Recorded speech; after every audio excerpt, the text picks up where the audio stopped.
Usa ka lungsod sa Japan, ang buot nga makig sister city sa Talisay City.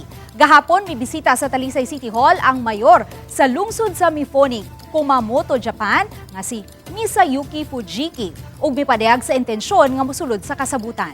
Mipasalig kini og mga trabaho alang sa Talisaynon sa ilang lugar. Si Talisay City Mayor Samsam Bulyas ug ang konseho ug pipila ka department heads ang miabi-abi sa grupo ni Fujiki. Ang mga delegado sa Mifune, Japan, mipaila-ila sa kanindot sa ilang lungsod uban ang oportunidad nga mamahimong mapahimuslan sa Talisaynon. Nagtuo ang mga Hapon sa kapabilidad sa Pinoy nga magtutudlo og mipadayag sa intensyon nga sila mosulod sa Sisterhood City. Si Consel Digol Gulyas, chairman sa Committee on Education, mibutyag nga dako ang kahigayunan nga makapada ang Talisay City og English teachers ngadto sa Japan nga di na maglisod sa pag-apply og visa. Ang posibleng ipada kadtong mga tinun-an sa Talisay City College nga mooy malakip unya sa Memorandum of Agreement. Gawa sa mga magtutudlo, lakip na usab sa mahimong mapada ang uban pa nga mga trabaho nga gikinahanglan sa lungsod sa Mifune sa Japan.